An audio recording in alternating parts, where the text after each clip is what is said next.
Sanctus, Sanctus, Sanctus Dominus Deus Sabaoth. Bapak, Ibu, dan saudara-saudariku yang terkasih dalam Tuhan kita Yesus Kristus, salam sejahtera untuk kita semua.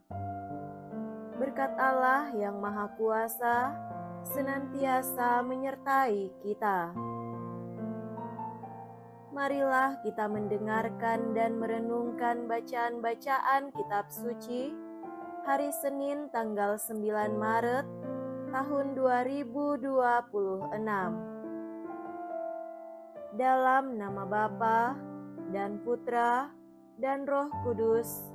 Amin. Bacaan pertama dari kitab kedua Raja-Raja bab 5 ayat 1 sampai 15a. Naaman panglima Raja Aram adalah seorang terpandang di hadapan tuannya dan sangat disayangi, sebab oleh dia Tuhan telah memberikan kemenangan kepada orang Aram. Tetapi pahlawan tentara itu sakit kusta. Sekali peristiwa, orang Aram pernah keluar bergerombol dan membawa tertawan seorang anak perempuan dari negeri Israel. Anak itu menjadi pelayan pada istri Naaman. Berkatalah gadis itu kepada nyonyanya, "Sekiranya tuanku menghadap nabi yang di Samaria itu, tentulah nabi itu akan menyembuhkan dia dari penyakitnya." Lalu pergilah Naaman memberitahukan kepada tuannya, katanya, "Beginilah dikatakan oleh gadis yang dari negeri Israel itu." Maka jawab Raja Aram, "Baik, pergilah dan aku akan mengirim surat kepada Raja Israel." Lalu berangkatlah Naaman. Sebagai persembahan, ia membawa 10 talenta perak, 6.000 shikal emas, dan 10 potong pakaian. Ia menyampaikan surat Raja Aram itu kepada Raja Israel yang berbunyi, "Sesampainya surat ini kepadamu, maklumlah kiranya bahwa aku menyuruh kepadamu Naaman pegawaiku, supaya engkau menyembuhkan dia dari penyakit kustanya." Segera sesudah Raja Israel membaca surat itu, dikoyakkannyalah pakaiannya serta berkata, "Allahkah aku ini yang dapat mematikan dan menghidupkan, sehingga orang ini mengirim pesan kepadaku supaya kusembuhkan seorang dari penyakit kustanya? Sesungguhnya, perhatikanlah dan lihatlah, ia mencari gara-gara terhadap aku."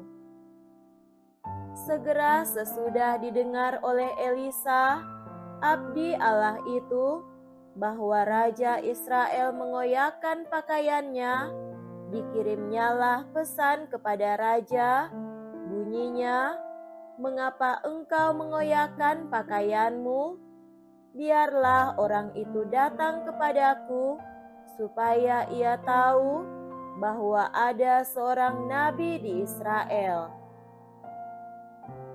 Kemudian datanglah Naaman dengan kuda dan keretanya, lalu berhenti di depan pintu rumah Elisa. Elisa menyuruh seorang suruhan kepadanya, mengatakan, "Pergilah mandi 7 kali dalam sungai Yordan, maka tubuhmu akan pulih kembali sehingga engkau menjadi tahir. Tetapi pergilah Naaman dengan gusar sambil berkata, "Aku sangka setidak-tidaknya ia datang keluar dan berdiri memanggil nama Tuhan Allahnya, lalu menggerak-gerakkan tangannya di atas tempat penyakit itu, dan dengan demikian menyembuhkan penyakit kustaku. Bukankah Abana dan Parpar, sungai-sungai Damsyik, lebih baik dari segala sungai di Israel? Bukankah aku dapat mandi di sana dan menjadi tahir?" Kemudian berpalinglah ia dan pergi dengan panas hati. Tetapi pegawai-pegawainya datang mendekat serta berkata kepadanya, "Bapak, seandainya nabi itu menyuruh perkara yang sukar kepadamu, bukankah Bapak akan melakukannya? Apalagi sekarang ia hanya berkata kepadamu, 'Mandilah dan engkau akan menjadi tahir.'" Maka turunlah Naaman membenamkan dirinya 7 kali dalam sungai Yordan, sesuai dengan perkataan abdi Allah itu. Lalu pulihlah tubuhnya kembali seperti tubuh seorang anak, dan ia menjadi tahir. Kemudian kembalilah Naaman dengan seluruh pasukannya kepada abdi Allah itu. Sesampai di sana, majulah ia ke depan Elisa dan berkata, "Sekarang aku tahu bahwa di seluruh bumi tidak ada Allah kecuali di Israel. Karena itu terimalah kiranya suatu pemberian dari hamba ini." Demikianlah sabda Tuhan. Syukur kepada Allah.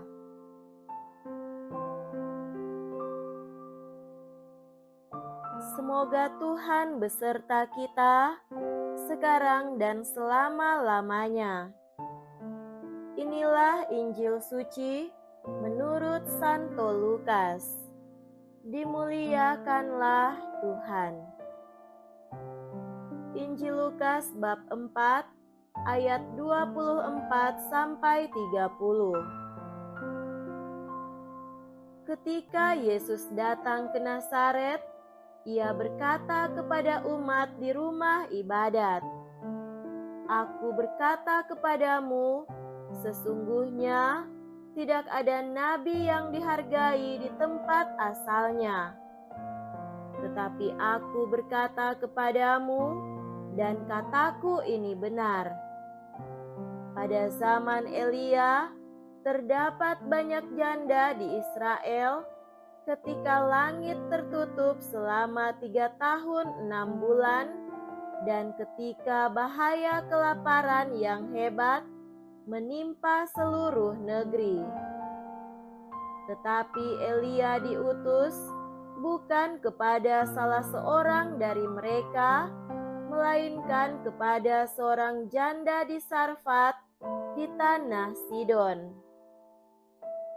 Dan pada zaman Nabi Elisa, banyak orang kusta di Israel, tetapi tidak ada seorang pun dari mereka yang ditahirkan, selain daripada Naaman orang Syria itu.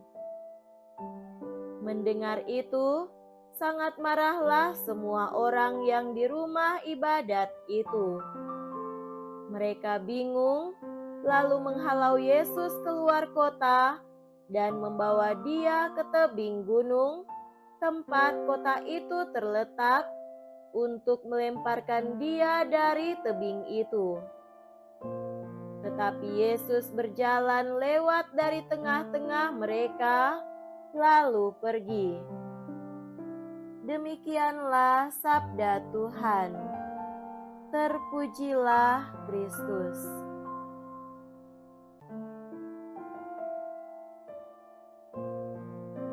Saudara-saudariku yang terkasih dalam Tuhan kita Yesus Kristus, tema renungan kita pada hari ini adalah menjadi nabi-nabi zaman modern.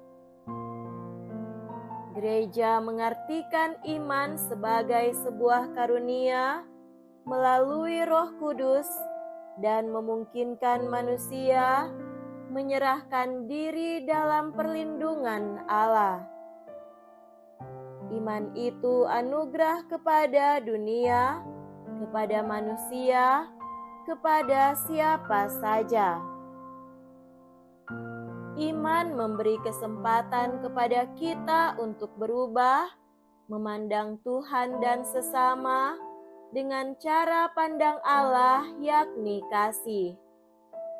Kasih atau lengkapnya cinta kasih menjadi dasar dari hidup manusia dan menjadi landasan keselamatan. Tak seorang pun bisa menyangkal kebenaran ini. Inilah dasar ajaran dan pewartaan Yesus. Coba bayangkan hidup manusia dan dunia tanpa cinta kasih, tentu akan hancur.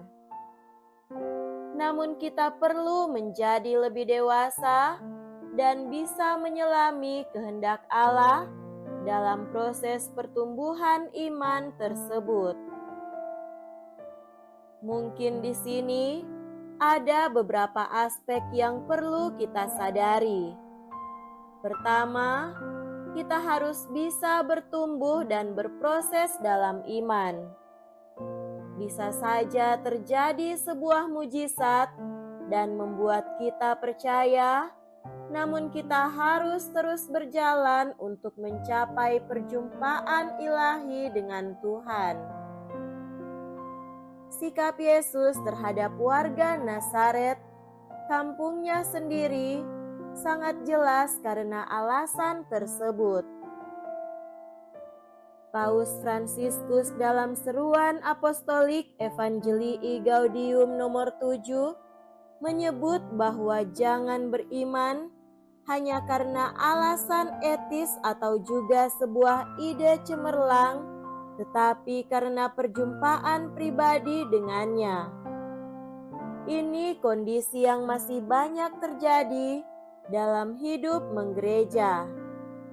Mari kita berproses dan tidak hanya berhenti pada iman mujizat.